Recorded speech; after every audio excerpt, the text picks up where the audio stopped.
pessoal, boa tarde.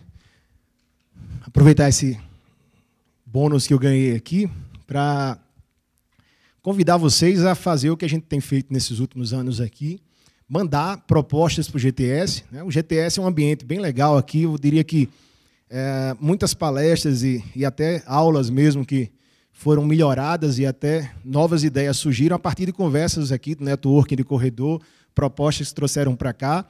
E eu acredito que muita coisa podia estar sendo discutida aqui por alguns de vocês, e às vezes até por preguiça, mas a maioria das vezes até por medo. Né? Aqui em cima é tranquilo. Né? Quem tiver vontade de palestrar, submetam aí, tragam para cá para a gente conversar. É bem legal. E o ambiente daqui é muito mais de conversa. Por isso que é bom deixar um tempinho depois para a gente bater um papo e fazer com que o cenário de segurança consiga estar sempre um passo à frente, nem sempre consegue, do que está acontecendo do outro lado. Né? Nós temos aí dois cenários distintos de gato e rato, e a hora o jogo se inverte. Eu acho que nosso maior objetivo aqui é fazer com que a segurança da informação, das redes em nosso país, seja tratada de uma forma imparcial, né, sem vinculação com empresas e sem muita pesquisa, sem objetivos, mas uma coisa mais prática, trazer isso para cá e juntos traçarmos aí estratégias para termos redes menos inseguras, para não dizer mais seguras. Então, eu aproveito para fazer esse convite aí. Baseado nessa filosofia, que eu, mais uma vez, trago um tema novo, que é um sonho de consumo para quem trabalha com análise forense em rede e IDS em grampo, a caixa preta do sistema celular. Né? A gente sempre olhava, posso grampear uma rede sem fio, vou tentar quebrar a chave de lá, vou grampear uma rede fechada, uma rede cabeada, fibra, submarino, o que quer que seja. Mas o sistema de celular tem pela própria filosofia, ou a forma fechada de ter uma frequência à parte, não é todo equipamento que você pode usar para grampear, e a forma como as operadoras implementam sua segurança deixavam isso meio a desejar. Não do ponto de vista de hacking, mas principalmente do ponto de vista de podermos descobrir coisas que estariam acontecendo nos nossos equipamentos, nos nossos celulares, indo ou voltando. Em 2011 eu falava aqui, e foi bem interessante o feedback, que melhorou bastante a palestra para o ano seguinte, sobre insegurança em dispositivos móveis, e vimos aí um dos maiores IDS, na realidade, um dos maiores grampos que podia existir, já estava em boa parte dos equipamentos, que era o Carrier IQ, implantado em milhões de equipamentos, e iam para algum canto. Acho que hoje a gente tem a resposta. Em 2011 a gente perguntava para onde é que ia tanta informação dos rootkits instalados ao redor do mundo, um Carrier IQ, e eu acredito que hoje a gente já tem essa resposta, alguém recebia isso aí, não eram só as operadoras de telefonia celular. Também não vou falar aqui, pessoal, um app para fazer grampo. Não. Vamos falar sobre a possibilidade real de resolver essa questão, essa limitação de fazer, de instalar ou ver o que está acontecendo dentro do sistema de telefonia celular. Então, na realidade, nós temos aqui um sistema ou possibilidade de implantação de um sistema de detecção de intrusões para redes celulares. E é isso que a gente vai começar a conversar. Isso aí, a base ou a fundamentação, a motivação vem do que se apresentou nos últimos 5 meses, principalmente nas conferências internacionais, o Black Hat, DEFCON, tem falado sobre uma coisa que está para chegar, ou está em vias de ser aprovado aqui no Brasil, que é exatamente a porta onde nós temos a possibilidade de entrar na caixa preta do sistema de telefonia celular. Portanto, estamos falando, sim, da possibilidade de implantar, instalar um IDS em sistemas de telefonia celular e, consequentemente, ver o que está passando e não só grampear esse tráfego, mas conseguir encontrar ataques, malwares, o que quer que seja, passando por essa rede. Tá? Pronto, acho que meu tempo vai começar agora. Ali em cima tem o logotipo da Academia do Hacker Ético, né? Uma iniciativa de fazer hacking com responsabilidade, preparar a juventude ou a molecada que está aí para começar a pensar a segurança logo cedo. Isso a gente faz lá no IFRN e tem a pretensão de depois expandir isso aí, preparando material e divulgando a cultura do hacking ético. Pois bem, então vamos lá, contextualizar. Quando a gente fala de IDS de celular, antes a gente precisa falar de IDS de rede, né, o networking IDS, e o network de rede presume que você tem um grampo.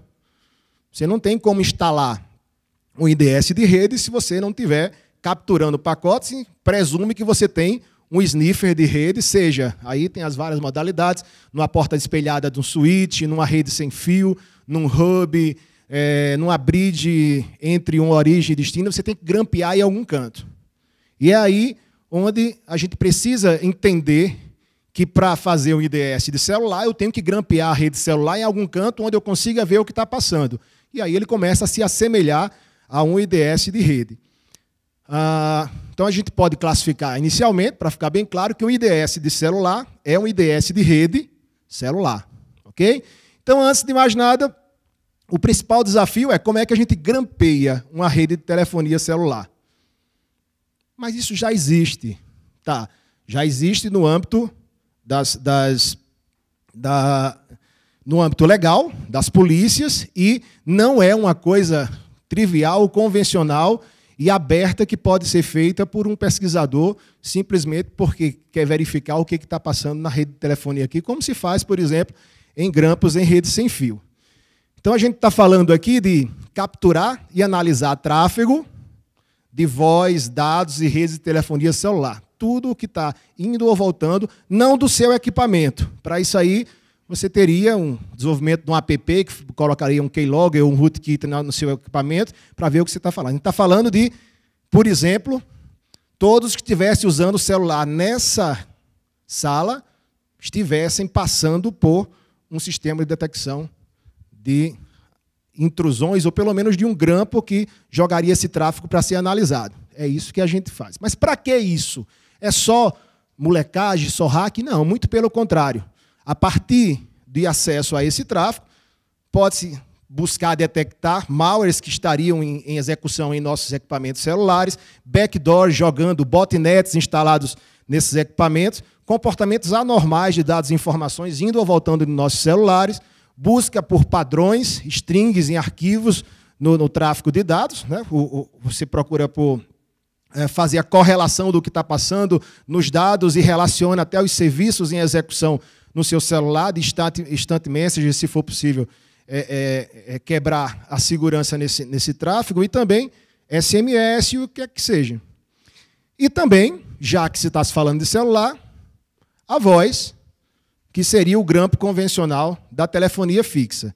Buscar por padrões, citações, padrões na conversa por voz. Vou só botar 3 slides aqui rapidinhos para mostrar que a polícia, o Estado, ele tem os seus métodos legais de fazer grampo no sistema de telefonia celular, que foi uma ampliação do grampo convencional, que são as escutas telefônicas, que às vezes aparecem aí no jornal, que aqueles trechos bonitos lá, daquela, né, o que está se conversando de um lado para o outro. Virou moda mostrar aquilo. Aquilo não vem do nada. O sistema existe, é fácil de se utilizar, mas nem todo mundo pode ter, teoricamente.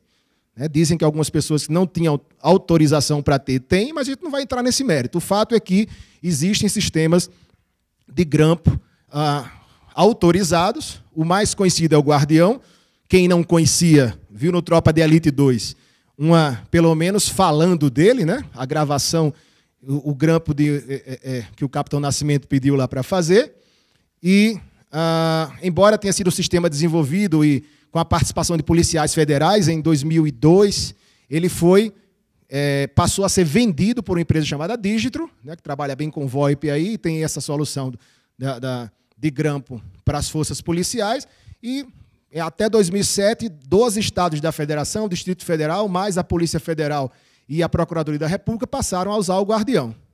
Nada mais é do que um sistema onde, a partir da autorização de escuta, a operadora desvia o tráfego que foi autorizado a fazer o grampo para uma sala, para um equipamento em um determinado local da polícia, e ele recebe esse tráfego, ele é gravado e transcritores, agentes lá da polícia, vão escutar e fazer a transcrição para utilizar isso aí. Isso é o grampo convencional, não tem nada demais aqui, eu não sou policial, fiquei sabendo disso pela própria imprensa. Deixei, inclusive, aí a fonte para não dizer que é alguma informação sigilosa. Está aí, o Guardião existe, é utilizado, só não pode ser comprado por civil nem por pesquisador para utilizar. Depois do Guardião, em 2007, veio o Sombra. A ideia da Polícia Federal era não ficar dependente de um sistema proprietário. Passou a desenvolver e utilizar um sistema semelhante, mas que não tinha a dependência de ficar mantendo as suas atualizações, pagando para empresas. A partir de 2007, a ideia era essa mesma aí. E, finalmente, em 2010, começou o planejamento, em 2012, o sistema SIS, que ele trouxe não só a atualização com que foi aprendido com o Guardião e com Sombra, como também trouxe a possibilidade, e isso, do ponto de vista legal, é preocupante, das forças policiais grampearem o tráfego sem que operadores das operadoras, né, sem que funcionários das operadoras tomem conhecimento que o grampo está sendo feito. Não vou falar da parte legal, mas isso é preocupante, porque você não sabe se tem autorização ou não, mas, por outro lado, ele protege as pessoas das operadoras de saber o que está acontecendo. O SIS também trouxe, né, com muita força aí, a possibilidade de interceptação não só da telefonia. Até então se falava muito de telefonia fixa e celular. O SIS também permite que se grampeie e se consiga monitorar tráfegos de dados e qualquer outro sinal. Por isso que o nome é Sistema de Interceptação de Sinais. Ok, voz e dados. Isso aí é o cenário oficial. Falando ainda de cenário oficial, o governo americano utiliza esse sistema chamado Stingray, tá? Que seria o SIS móvel. Coloca esse equipamentozinho, que tem a foto aí, dentro de um furgão, parece uma coisa bem CSI, mas é assim mesmo. E o que ele faz é simula uma torre de celular para tentar fazer o meio de campo ou interceptar isso. Ele tem que estar pelo menos, ou no máximo, 60, 70 metros do alvo. Então, ele coloca esse furgão próximo a onde está se fazendo o grampo e, teoricamente, com autorização, ele intercepta essa informação, grampeia e analisa. Fabricação alemã, mas pelo menos o relato é que só quem usa isso é o governo americano. Houve uma contrapartida ou um combate aí ao Stingray, uma contramedida.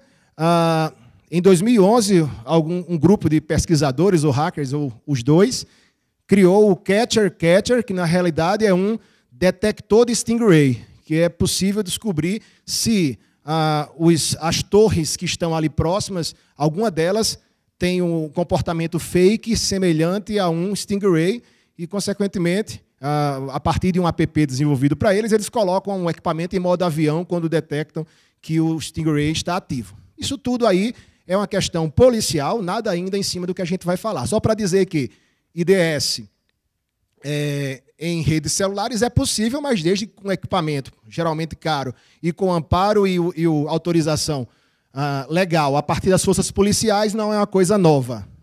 Conclusão, sim, é possível grampear redes celulares, mas é possível utilizar um IDS para analisar esse tráfego? Se sim, é possível desenvolver um IDS de celular. Ora, se o tráfego é possível ser capturado, esse tráfego pode ser analisado. Não se sabe se isso está sendo feito, né? A não ser que tenham policiais aqui nessa sala, talvez tenha, mas não vou perguntar, acho que já me envolvi demais, e que vai fazer essa análise para saber o que tem lá dentro. Vamos trazer, então, para a nossa realidade. Não é bem assim. Grampos em rede de telefonia celular não são baratos, equipamentos. Para você ter uma ideia, o Guardião da vida tem 400 a 500 mil reais a versão básica dele, o Stingray, pelo que o levantamento, $350 mil é o preço do Stingray, e isso não é acessível. E muito menos a civis. Você não pode chegar lá e dizer, eu quero comprar um Guardião para mim, eu quero comprar um Stingray para mim. E legalmente autorizados. Consegui comprar em algum canto aí, de uma delegacia sucateada, em algum lugar, um Guardião está ali na minha casa e sou preso no outro dia, porque não tem autorização para fazer isso aí. Vamos, então, para a nossa realidade. Se os grampos em rede de telefonia celular não são baratos, será que a gente pode desenvolver uma solução de baixo custo? Se não é acessível a civis, será que podemos desenvolver uma solução com hardware e software sem restrições de compra ou utilização, usando equipamentos normais ou comprados em qualquer loja de informática? Ilegalmente autorizados, será que eu posso testar e utilizar isso sem ser preso? Né? Essa é a situação. E aí vem o equipamento que foi o motivador de trazer isso para cá. Só por curiosidade, quem sabe o que é isso aí? Só levanta a mão, Fica à vontade. Não é um modem ADSL. Não é um access point. Eu vou botar o nome aqui e vou perguntar quem já ouviu falar nisso. Fentocell. Por gentileza, levanta a mão quem já ouviu falar em Fentocell. Aí já melhorou. Tem, né? 3%. Tá bom. Né? Ok, pessoal. Isso vai ser motivo de nossas conversas de hoje em diante. Por quê? Porque há exatos não, 1 mês e 2 dias, dia 4 de novembro agora, finalmente o Brasil, a Anatel, autorizou o uso de Fentocell para nosso sistema de telefonia, nossas operadoras de celular. O americano já convive com isso desde 2007 e hoje isso é uma realidade, tanto que o que a gente tem aqui foi fruto da conversa ou das tentativas de usar isso para o que a gente vai conversar aqui, que é grampear a rede celular a partir do uso de Fentocell. Então vamos entender como é que ele funciona. Ele é uma estação de rádio base intermediária, ou seja, é uma mini torre de celular que é posicionada entre os aparelhos de celular e as centrais de comutação ou entre as torres oficiais. Em resumo, se eu tivesse um Fentocell nessa sala, eu vi pessoas reclamando do sinal de celular aqui dentro. Você teria um sinal muito mais amplo, porque, autorizado pelas operadoras, ele seria um replicador, teoricamente, mas não é bem assim. Você teria o sinal, GSM ou CDMA, dependendo da operadora, aqui para dentro forte, e ele utilizaria o link de banda larga do hotel ou da residência para chegar até um gateway da operadora e entrar na rede de telefonia. Então, uma coisa bem interessante, passou e virou uma prática comum, que usuários de casas muito remotas, de fazendas e locais onde o sinal era muito fraco, conversar com a operadora e pedir, e ela instala um Fentocell para ele, ela configura e, a partir de então, ele tem um sinal ampliado, usando o gateway, o roteador normal dele, ADSL lá, para chegar pela internet até o gateway da operadora de telefonia e de lá entrar no sistema de telefonia em definitivo, como tem aí no desenho. Então, residências e ambientes fechados, fantástico. Quem é que não precisa disso? Eu acho que o brasileiro não precisa muito, porque o sinal de celular é uma maravilha em todo canto, né? Então, imagina aí, por exemplo, ambientes como estacionamentos, shopping centers que têm paredes muito grossas, têm dificuldade, aeroportos. Isso é legal. Então, ele amplia a área de cobertura indoor, é uma solução ideal para regiões de difícil acesso, beneficia usuários e operadoras, o usuário que tem um sinal melhor, a operadora que vai diminuir a reclamação. Quem está ali, ele passa a ter um sinal melhor e, consequentemente, reclama menos da operadora. E conecta-se à rede da operadora através de conexão banda larga do ambiente do usuário. Aí é onde a gente começa a pensar, espera aí, eu não conseguia botar um grampo na rede de celular. Mas se essa rede passa por um equipamento e esse equipamento usa a rede, que rede? Minha rede doméstica, banda larga, para chegar no outro canto, será que no meio do caminho não dá para botar um grampo? E é aí que começa a nossa conversa, começa a nossa curiosidade. Eu falo nossa hoje me apropriando, mas eu vou citar os créditos de quem é que tem feito isso a partir do modelo que já está implantado lá nos Estados Unidos, né? Vamos lá. Limitações ou características. Cobertura de 50 a 200 metros, teórico, mas isso aí na prática chega aí, dependendo do ambiente, 100 a 120 metros máximo, mas é interessante, suficiente. Potência inferior a 1 watt, mesmas faixas de frequência dos operadores de celular, GSM, CDMA, dependendo da operadora, 3G. Padrão adotado pelas operadoras, aí vem as primeiras características importantes. Não é qualquer um que pode pegar um Fentocell, ligar e funcionar. Quem autoriza e quem fecha a ponta do outro lado é a operadora. Todos os modelos, todas as operadoras que já usam isso, eu falo já sobre elas pré-configuram e entregam o equipamento pré-configurado para o cliente não precisar estar mexendo. Não é igual um access point que você vai mexendo, nem aquele que tem a senha mágica que você muda para modo NAT e modo bridge. É um equipamento que a operadora entrega para você para colocar na sua instituição, na sua casa, pré-configurado. O gerenciamento é remoto, upgrade de software remoto, feito pela operadora sem intervenção dos usuários, e a oferta geralmente é gratuita ou com preço subsidiado. Foi aí que começou a discussão de implantação no Brasil. Desde 2008, pelo relato que eu comecei a procurar aí, havia uma briga, operadoras, Anatel, sociedade de usuários de celular, né? Todo mundo que se interessava pela área. Se isso fosse implantado no Brasil, isso tinha que estar bem claro. Quem ia pagar a conta? O usuário final? A operadora? Os dois? O governo? E por aí vai. Por incrível que pareça, isso foi um dos maiores motivadores para demorar tanto e só ser autorizado agora no Brasil.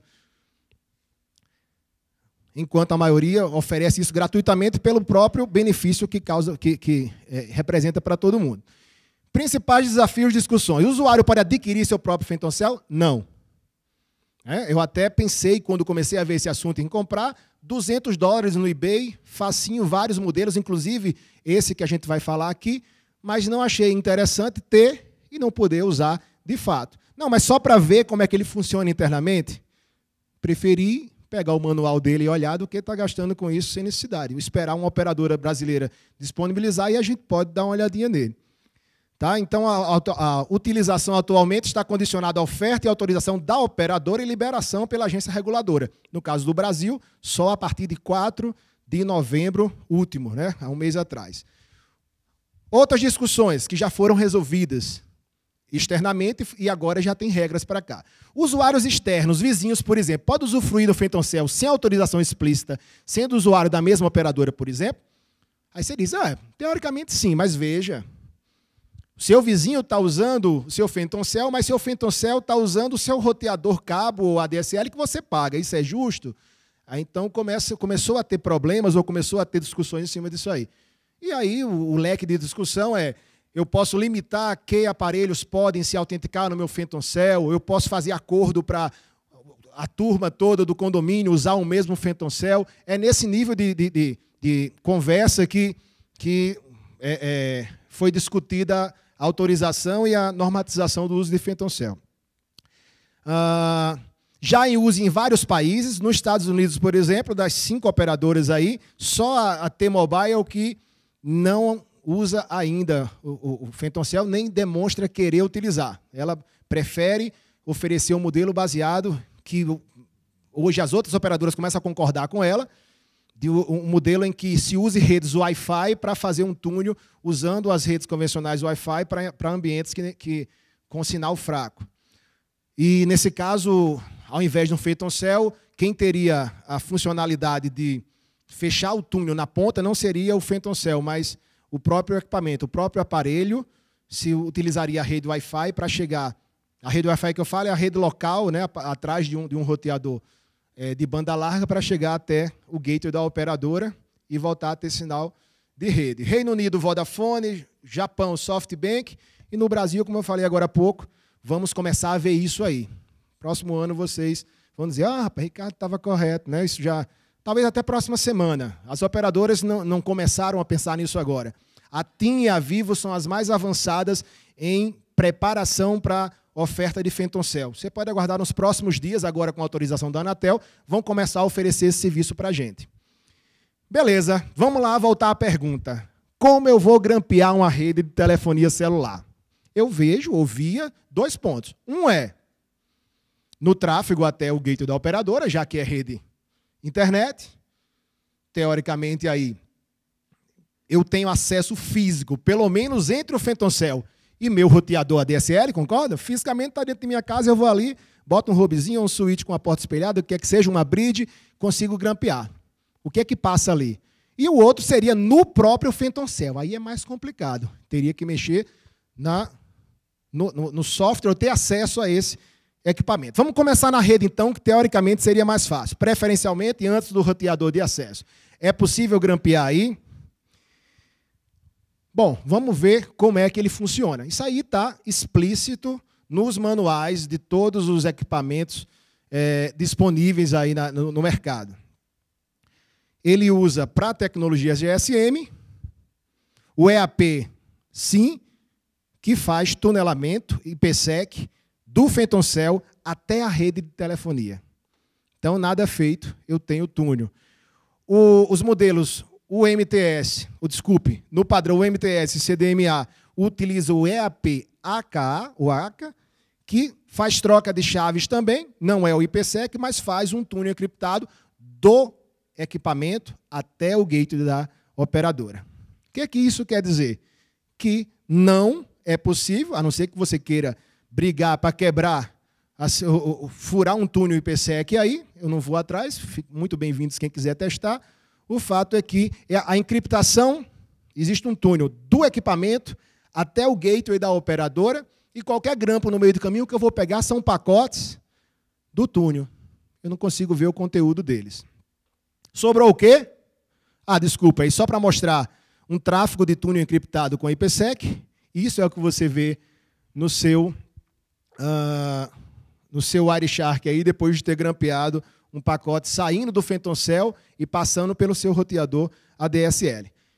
Só temos agora uma oportunidade, que é hackear, acessar de forma indevida ou aproveitando-se de vulnerabilidade o próprio Phantom Cell.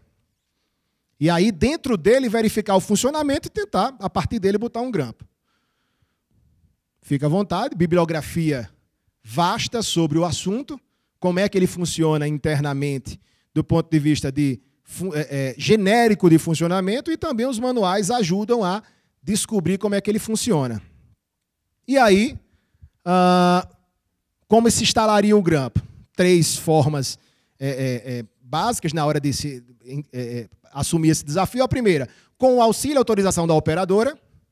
Não é o caso, pelo menos não nesse momento. A não ser que uma operadora como a TIM ou Vivo, que vai começar, chamasse, convidasse alguém, pega um Phantom Cell e descobre aí se tem como... Isso é normal e natural, talvez até sua própria equipe. Mas nós estamos falando de quem está de fora fazer uma coisa desse tipo. Instalando, configurando o próprio Phantom Cell, não adianta. Por quê? Porque ele não está associado a nenhuma operadora. Talvez, no máximo, para descobrir vulnerabilidades e acessar o equipamento. Sim, se você se predispuser a pagar para comprar um Phantom Cell e estudar, novo, $270, no eBay, usado, $200, 170 na promoção, você compra e verifica.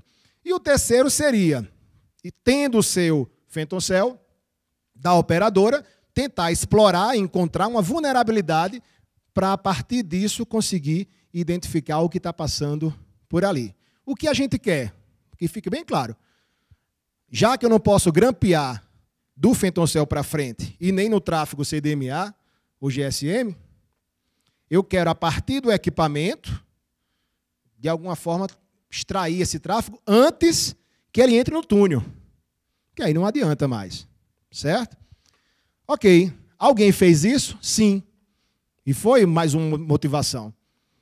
Essa empresa, ou esse grupo chamado ISEC Partners, apresentou tanto na Black Hat como na Defcon, com muito mérito, não somente como fazer, para chegar até o firmware, acessar, ter uma shell dentro do Phantom Cell, como estudou exaustivamente o funcionamento dele e apresentou as características de como o túnel é implementado, por que é que não consegue se pegar pacotes PCAP passando. Isso tudo foi mastigado e está disponível no site da própria ISEC, tem os links aí em seguida, e o crédito é todo deles para mostrar não o que a gente quer aqui, mas um passo para ele.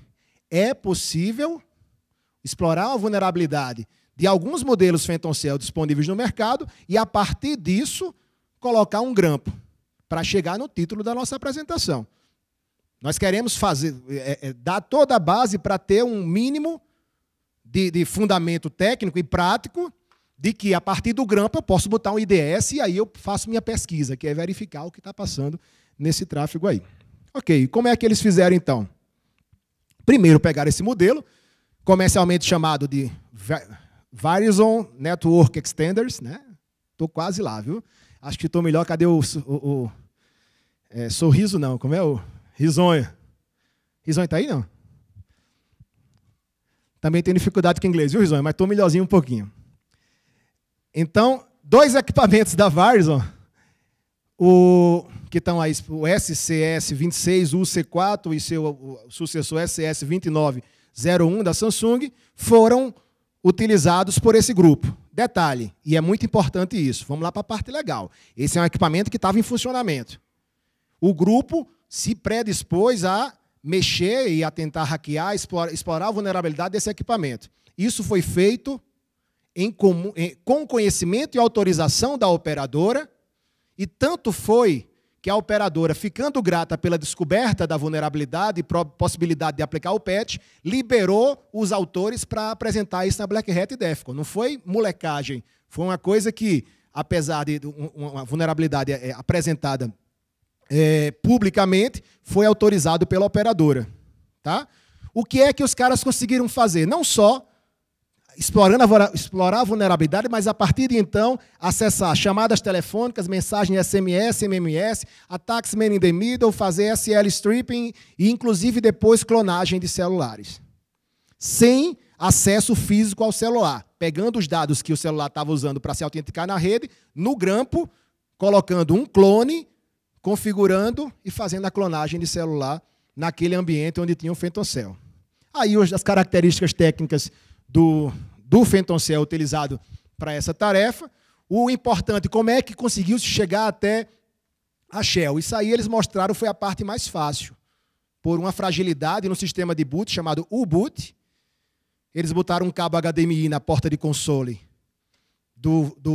desse equipamento. Na hora do boot, deram um Ctrl+C, botaram uma stringzinha que está reportada aí na apresentação, e tem inclusive o vídeo desse momento, e eles receberam uma shell de root do Phantom Cell. Então, aí foi essa vulnerabilidade de receber a partir do console uma shell de root foi fundamental para os outros experimentos. Mas não era só isso.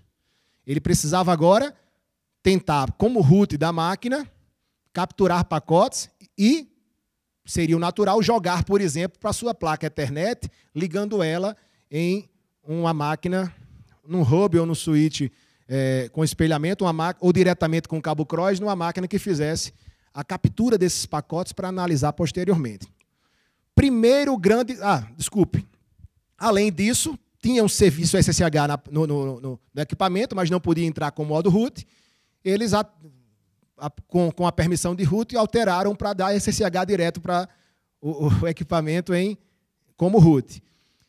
Regras IP tables para bloquear uma série de portas, flush nas regras, e aí começou a abrir as portas do equipamento. Mas veio a parte mais difícil e mais complicada, bem detalhada no trabalho do grupo, que era o cliente VPN que eles usavam para implementar o IPsec. Não era uma solução free e não era um processo. Ele foi implementado no kernel do equipamento do Phantom Cell.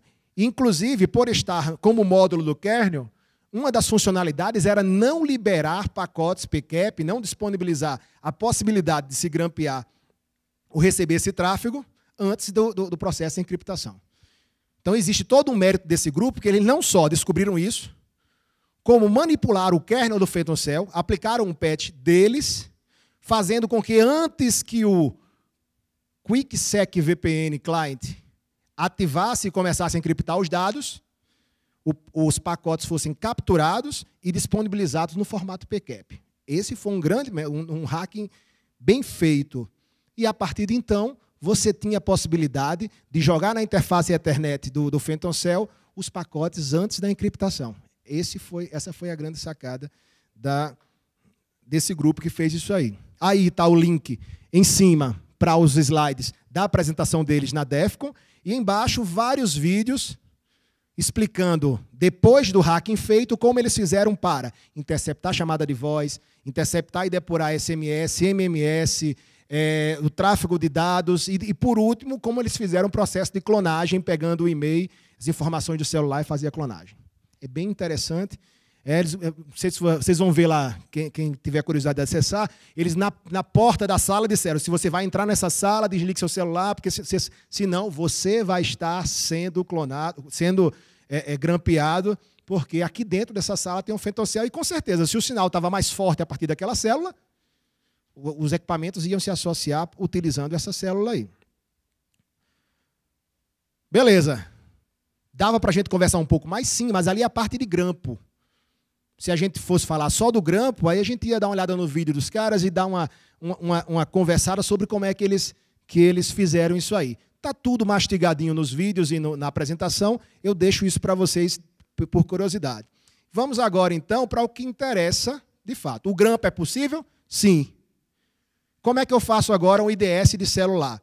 Ora, o mais difícil era jogar o grampo. Você precisa agora pegar a interface desse FentonCell, jogar num barramento e botar ali um IDS com regras que identifiquem o que você quer fazer. Por exemplo, se você quer analisar malwares, você coloca regras de malware no IDS no mesmo barramento. Se você quer detectar ataques ou backdoors indo ou voltando de equipamentos daquela rede, você coloca regras específicas naquele IDS. Quem fez isso? Alguém fez? Sim, também, dando mérito. Uma empresa chamada LMG Security escreveu um paper muito legal, 70, quase 80 páginas, pegando a mesma fragilidade, o mesmo equipamento e a mesma operadora feita pelo pessoal da IPsec, da ISEC, desculpe, e, a partir da instalação de um Snort IDS, no barramento onde os dados do FentonCell estavam sendo disponibilizados, criou regras específicas e fez uma prova de conceito. O que é que ele fez? Pegou um celular, ligou, associou a esse FentonCell e fez com que esse celular pegasse um malware.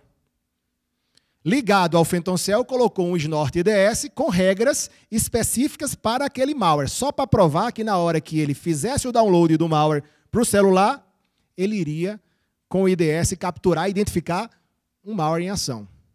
Ok, mas aí tem um pequeno problema da LMG com relação ao ISEC. O ISEC recebeu a autorização da Verizon. A LMG não tinha essa autorização. Então, eles tinham um componente adicional. Eles não podiam levantar um FentonCell aqui hackeado e fazer isso para todo mundo. Eles fizeram, então, numa caixa blindada. Tá? Deixa eu passar aqui um slide, depois eu volto. Não dá para passar. Vou passar todos aqui e voltar. Só para vocês terem. Eles usaram essa câmara de ensaio blindada para evitar que o celular que estivesse ali dentro e o FentonCell, principalmente que estava ali dentro, tivesse seu sinal descoberto por celulares fora dessa caixa. E ali no cantinho vocês veem, aquela caixinha preta ali é o FentonCell da Verizon. E a saída dessa caixa é somente a saída para a máquina com IDS e para a rede ADSL. Qual é o objetivo, ou qual era o objetivo aí?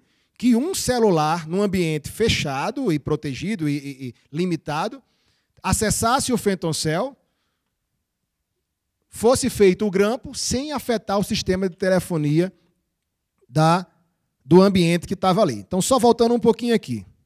Escolheram um malware específico para Android, chamado Android Steals. Tem aí o site, quem quiser baixar. Não baixe de seus Androids. E depois, fez a assinatura Snort para analisar o malware. O que é que eles fizeram? Esse Android Steals está bem detalhado nesses dois links aí, com a assinatura, como é que ele funciona. Ele instala um zumbi de botnet, tenta se conectar num comando e controle. Tem vários padrões de comportamento. A equipe pegou os vários padrões de comportamento e criou uma regra para cada tipo de comportamento para provar que todos esses comportamentos replicados ou identificados no tráfego iam implicar, né, ser capturados pelo IDS e gerariam alertas sobre esse tipo de comportamento. Só para vocês terem uma ideia, quem conhece o Snort aí, mesmo para quem não conhece, o que eu coloquei ali em azul, a parte do MSG é o que vai aparecer no log do Snort quando ele identificar um determinado conteúdo. O que está em vermelho ali, contente, naquele caso ali em específico, é uma assinaturazinha. Tá? Ele está em hexa ali, um trecho que caracteriza o tráfego de comunicação, comando e controle entre o cliente bota instalado no celular e um IP externo, que seria o IP do controlador do celular, controlador esse malware que foi instalado na máquina. Onde é que ele pegou aquela stringzinha lá? Nos dois relatórios que foram apresentados anteriormente. Os antivírus têm isso aí, as assinaturas, os padrões. Então, são dois aí, ó. Seria aquele 95211 alguma coisa, é o IP de um dos controladores desse malware para Android. Esse 31170 é um outro controlador, de modo que essas duas regras eles identificavam só o tráfego de comando e controle. E por aí foi. Como tinha esse malware, ele realmente faz uma bagunça grande, ele tem vários comportamentos, todos eles foram mapeados. Veja aí, os sites que eram acessados pelo malware, né? Está aí YNF alguma coisa, isso aí é uma máquina, de onde foi baixado, de onde era feito o download do malware. Embaixo também, são dois, em vermelho é o conteúdo que passa no tráfego e em azul que sai no log. E aqui, finalmente, o que a maioria dos antivírus usa e que os experimentos de incorporação de regras de antivírus ao Snort IDS para identificar vírus e malware normalmente fazem é pegar uma sequência inicial de bits do binário do malware que vai passar e transforma isso em assinatura. Passou aqueles 42 bytes ali, eu tenho o malware com certeza, a não ser que exista algum binário que tenha os 42 bytes iguais àquele malware. Mas aí seria um falso positivo, você descarta. Mas quase sempre você tem aí a assinatura do malware. E outras, tem lá no paper tem vários outros padrões aí utilizados pelo Snort, pela equipe do LMG para o Snort. Já mostrei isso aí, então veja, ó, na caixa preta eu tenho um celular, tenho o Phantom Cell ligado no Snort IDS, antes de chegar até a rede externa. Aí, exemplo dos logs que foram apresentados na máquina do Snort IDS, mostrando que se conseguia de fato e o tráfego não estava encriptado, que não tinha sido ainda grampeado, não tinha sido ainda encriptado. E é a prova de conceito de que, a partir de um Phantom Cell com a vulnerabilidade explorada, que se permita alterar o funcionamento, fazendo com que ele consiga jogar os pacotes PCAP para a sua porta Ethernet, ligando isso a um barramento onde exista uma máquina com IDS, nós conseguimos nosso sonho de consumo, que era um IDS para sistemas de celular, que vai muito além do IDS para identificar se nosso celular tem malware. Nós estamos falando de toda uma rede e eu acredito que essa é uma grande contribuição. E agora, com a disseminação de Phantom Cell em larga escala, muito provavelmente no nosso país, nós vamos ter aí um cenário interessante, de repente fazer parcerias com as operadoras para tentar, identificando vulnerabilidades, montar esses cenários. Então, finalmente, é possível se instalar um CIDS, um IDS celular. O elo mais fraco que tanto buscávamos, quando eu falo tanto buscávamos, é só pelo sonho de consumo de fazer um IDS para sistema de celular, que era uma caixa preta. É o próprio Phantom Cell, porque é onde o tráfego, por alguns instantes, você consegue fazer o grampo sem estar submetido à criptografia ou algum método de embaralhamento aí, né? O grampo só pode ser instalado a partir do hacking desses componentes. As pesquisas com esse tipo de IDS não são brincadeira, principalmente em ambientes de produção. O potencial de colaboração da academia é imenso. E é esse o motivo que eu trouxe para a gente conversar aqui, abrir aí as cabeças para trabalhos e TCCs, mas muito principalmente para quem trabalha na ponta lá, junto às operadoras, para ver que o negócio é possível, tem que tomar cuidado também. Agora, uma coisa para pensar. Conclusão dos trabalhos apresentados pelos dois grupos. Primeiro, os Estados Unidos já estão pensando em abolir o uso de Phantom Cells. O Brasil vai começar a usar Phantom Cell agora. Então, só para... Deixo esse questionamento para vocês, mas o fato é que vai estar aí, enquanto isso não for transformado numa outra tecnologia, temos a possibilidade, usando um pouquinho de hacking e boa vontade, de colaborar e ter o nosso próprio IDS de celular. É isso. A palestra já está disponível lá no ricardocleb.com/palestras, quem quiser buscar, e também no ftp.registro.br/GTS, /pub/GTS.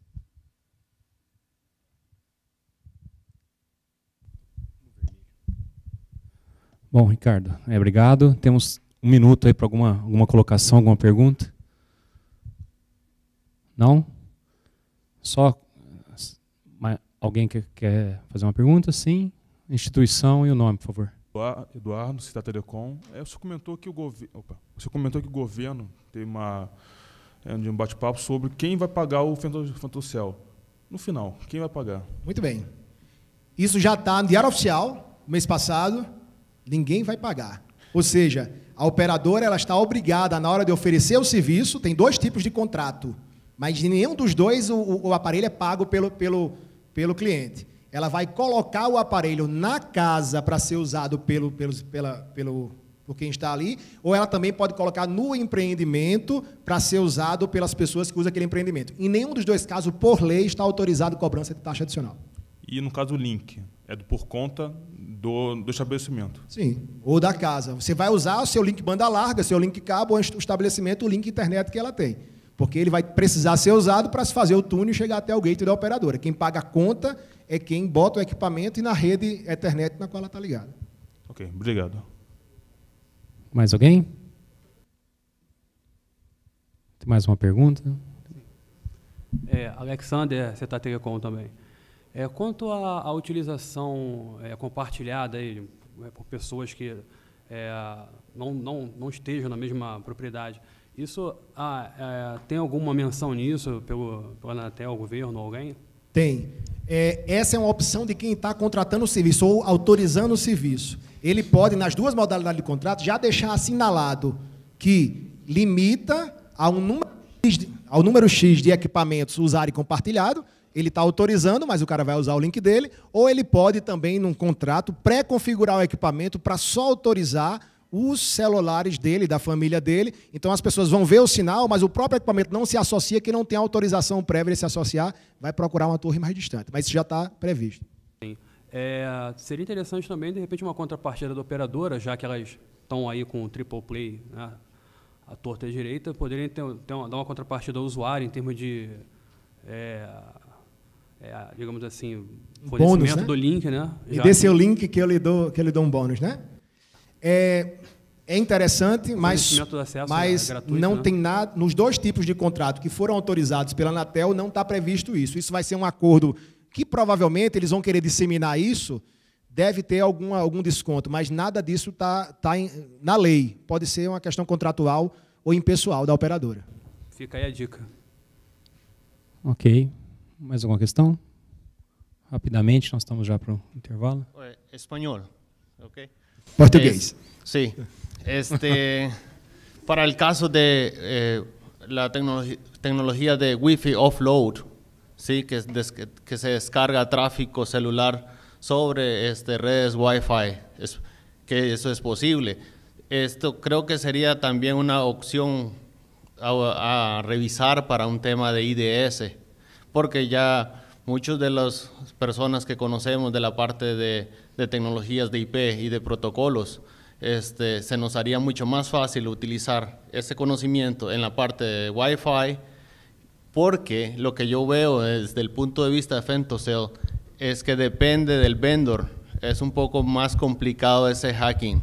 En el caso que tú muestras acá, no sé el source del vendor que se estaba usando.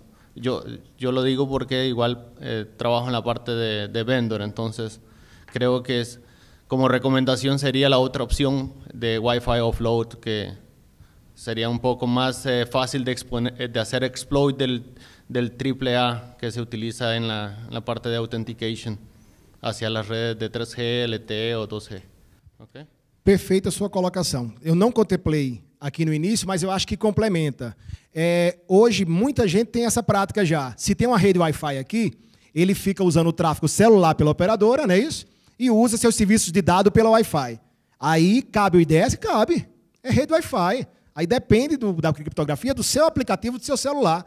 Mas se, como apareceu algum tempo atrás, como você pegar tráfego WhatsApp, como é que os caras pegavam? Não era pelo GPRS, é quando o cara chegava em um local, tem rede Wi-Fi, meu WhatsApp sai por aqui, encontrar um furo, você quebra a criptografia, usa a chave única, vai por ali, certo? Isso é uma coisa. Então, todo o tráfego, mas no modelo Wi-Fi off-road, só voz, que não seria possível, porque a voz não vai pelo Wi-Fi. Não seria. Mas as operadoras que já usam Femtocell há muito tempo, e a própria T-Mobile, eles estão sugerindo que se use o Wi-Fi, sim, também para tunelar a voz. Aí o equipamento, o aparelho, fecharia o túnel via Wi-Fi até o gateway da operadora, usando qualquer rede Wi-Fi, e aí a segurança estaria no próprio aparelho. Certo? Então, fazer grampo, um IDS de tráfego de dados de celular em redes Wi-Fi é trivial ou fácil como fazer de equipamentos móveis, né? de notebooks, de tablets. Por quê? O tráfego está passando na rede Wi-Fi. Inclusive, há denúncias ou relatos de que algumas instituições elas fornecem Wi-Fi gratuita para que pessoas usem ela para trafegar seus dados e fazem grampos para se beneficiar disso aí. Relatos disso tem à vontade. Até um provedor da nossa região lá que ofereceu um serviço de uma dessas pirâmides e quem comprava o serviço, ele dava a internet grátis. E o que fazia que a autenticação desse serviço era no HTTP e não era HTTPS, ele pegou o login e senha de todos os clientes dele que tinham feito essa pirâmide e desviou milhões aí para ele. Então é trivial fazer esse grampo. Ricardo, tem um comentário online via chat Jabber do Nelson Murilo, somente uma referência, na DEFCON 20 foi feita uma rede de GSM privada chamada NinjaTel. Os equipamentos são de mercado e poderiam ser usados para fazer um CIDS sem Fentocell. Aonde foi aqui? DEFCON número edição 20, edição anterior da DEFCON, não a desse ano. Não foi a 21 agora não, né? A 21 eles colocaram essa, mas não chegava a ser nem o Ninja lá, eles viam a própria operadora de celular. Mas sim, eu diria que um dos... É interessante a gente ver o que está acontecendo no DEFCON e Black Hat, que dá ideias para a gente ver o que vai aparecer, né? Nós chamamos lá de milacria, para a gente do lado de cá. Tem que ficar sempre um passo à frente e olhar o que os caras estão conversando do lado de lá. Obrigado, Nelson. Só fazer um pequeno comentário sobre grampo, né? E quem pessoal mais velho deve lembrar dos casos envolvendo SAS na década de 80, e o negócio chamado Fortel, que o pessoal usava para fazer grampo de telefonia fixa e fazer essas análises na própria rede telefônica sem deixar vestir, sem deixar nada, né? E outro comentário, assim, para quem estuda isso, tem interesse, tem um negócio muito interessante chamado Operação, acho que é Ivy Bell, alguma coisa assim, que a história é mais ou menos o seguinte, a Rússia tinha um cabo submarino ligando Vladivostok até a frota naval, numa península lá, não lembro mais direito. Eles tinham um cabo submarino e a NSA descobriu isso em 1970, em 1971 eles desceram, fizeram um grampo nesse cabo, com um gravador submerso a 120 metros, e esse negócio perdurou lá por muitos anos, a NSA grampeando isso, né, com gravação, os caras desciam, pegavam a fita mensalmente lá. É um negócio maluco, 1970. Esse negócio foi descoberto em 1980, quando um funcionário descontente da NSA foi na embaixada em Washington e denunciou. Vendeu o segredo, na verdade, que ele era um cara complicado lá. Um primo do Snowden, né? E ele vendeu. Então, assim, só estou contando essa história porque, às vezes, muita gente está vendo esse negócio do Snowden, né? Como, não, o negócio aconteceu agora. Essas coisas assim, são antigas, aí, então, esses grampos, e agora isso vai acontecer em Fentocell e vai acontecer em outras coisas. Obrigado, Ricardo. Eu que agradeço. Valeu. Obrigado.